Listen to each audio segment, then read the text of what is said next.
Durante a madrugada de quinta-feira, as forças russas lançaram um forte bombardeamento contra Kiev.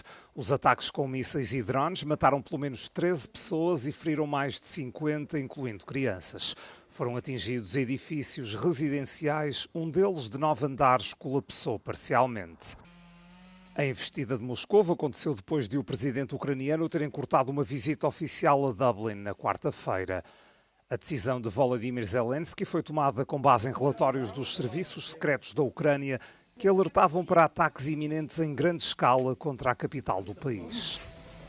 A ofensiva russa surge numa altura em que as forças ucranianas intensificam a campanha com drones de longo alcance em território russo. Têm sido visadas infraestruturas energéticas e instalações militares na zona fronteiriça. A Rússia diz ter interceptado centenas de drones provenientes da Ucrânia nos últimos dias.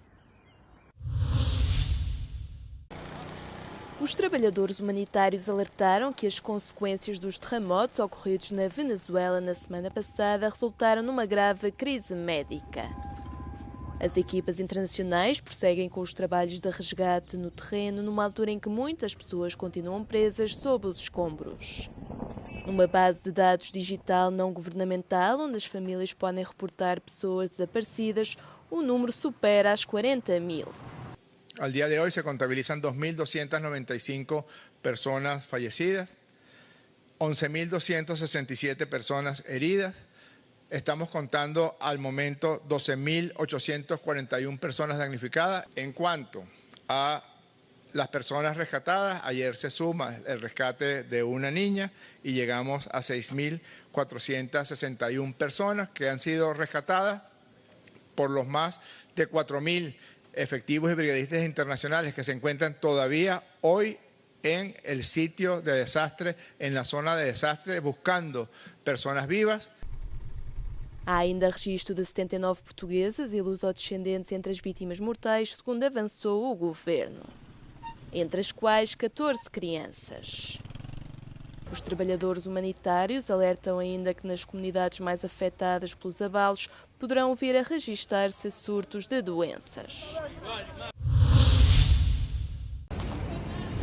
A líder da Comissão Europeia esteve reunida em Baku com o presidente do Azerbaijão, uma visita que sublinha a importância estratégica do Cáucaso do Sul para o bloco europeu. In recent years, Azerbaijan has proven to be a reliable, trusted energy partner to the European Union. We have not forgotten that at a time when Russia weaponized energy and turned off the gas for Europe, Azerbaijan stepped up. You showed personal leadership in promoting peace and cooperation across the region. Together we can indeed turn peace on paper into peace in practice. Desde a invasão da Ucrânia pela Rússia, a União Europeia tem diversificado o abastecimento energético. Dos 16 países europeus que recebem gás do Azerbaijão, 10 são Estados-membros do bloco. Além disso, o chamado Corredor Central permite que os Estados do Cáspio e do Centro da Ásia forneçam gás e petróleo à Europa e à China sem que as matérias-primas passem pela Rússia. This is a significant visit because it reflects just how strategically important the South Caucasus have become for the EU. This is Ursula von der Leyen's first visit to Azerbaijan since neighbours Armenia and Azerbaijan initialled the landmark peace process. Her last visit was back in 2022. We have a very active phase of relationship between European Commission and Azerbaijan. This is unprecedented dynamism in our relationship. A atenção de von der Leyen centrou-se no Cáucaso do Sul, mas vários comissários europeus mantiveram conversações na Turquia. Os temas abordados foram da segurança regional, migração e comércio, à modernização da União Aduaneira entre Bruxelas e Ankara.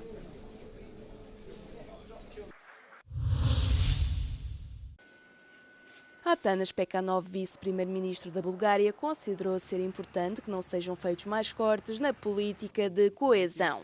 Declarações proferidas na véspera da Conferência Anual sobre o Orçamento da União Europeia, onde os Estados-membros deverão batalhar pelos fundos disponíveis.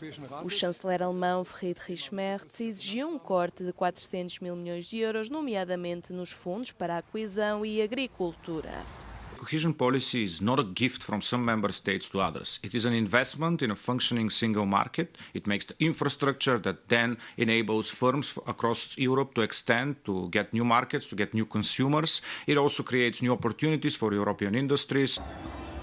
Bekhanov apresentou uma avaliação das perspectivas económicas do seu país 6 meses após a adesão da Bulgária à zona euro.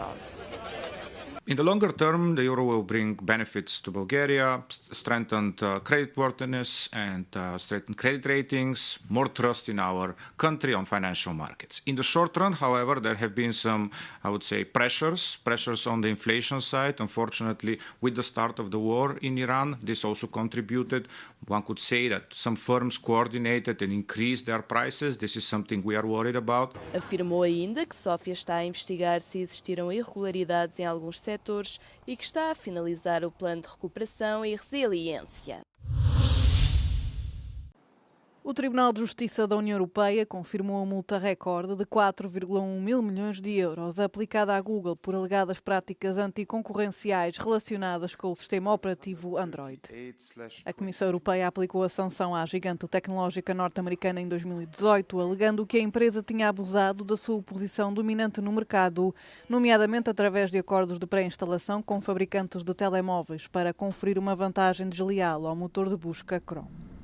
Foi inicialmente aplicada uma multa de 4,3 mil milhões de euros, mas o Tribunal-Geral da União Europeia reduziu-a para 4,1 mil milhões em 2022. O CEO da Google, Sundar Pichai, contestou a decisão, alegando que o sistema Android criou mais escolha para os utilizadores e não menos.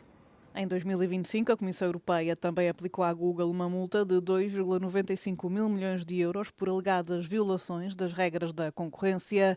A Comissão afirmou que a empresa tinha distorcido a concorrência no setor da tecnologia publicitária, favorecendo os seus próprios serviços de tecnologia de publicidade online, em detrimento de prestadores concorrentes, anunciantes e editores.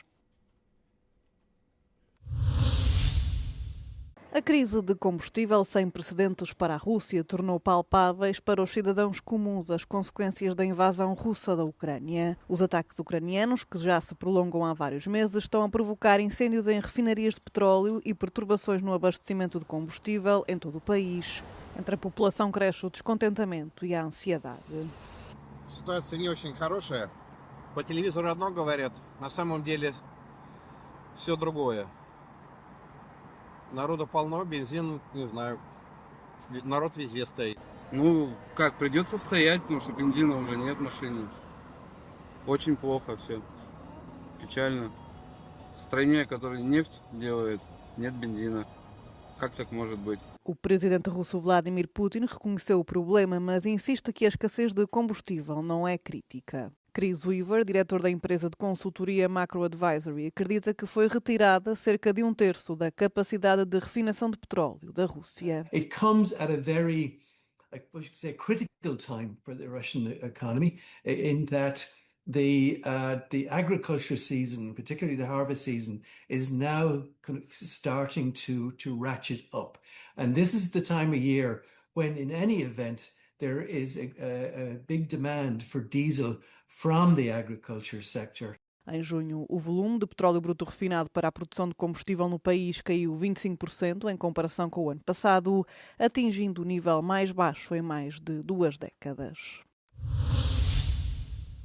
A cota da União Europeia na produção de eletricidade a partir de fontes renováveis continua a crescer. No primeiro trimestre de 2026, atingiu 45,5% da produção total de eletricidade, revelam novos dados do Eurostat.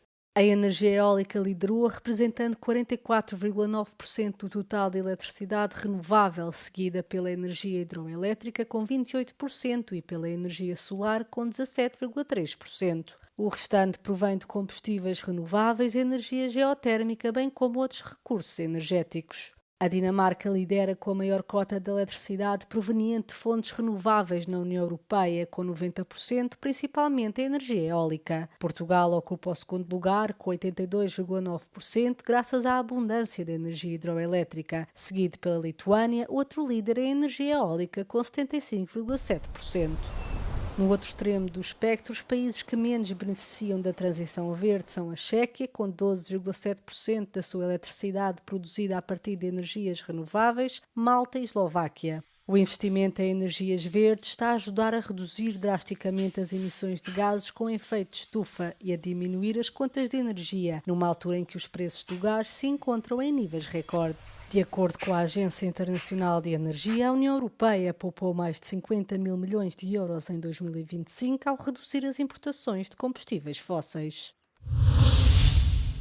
O Canadá vai participar no Festival Eurovisão da Canção já no próximo ano, tornando-se no primeiro novo país a aderir ao concurso desde a Austrália em 2015.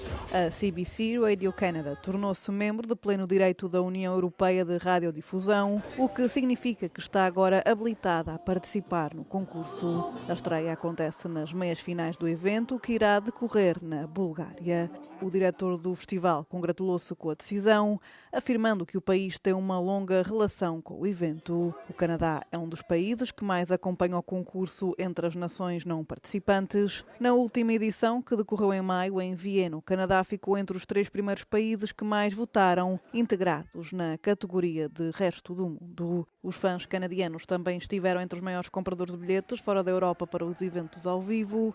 A emissora canadiana irá informar ainda este ano sobre os detalhes da seleção interna que irá escolher a canção a enviar para a Bulgária.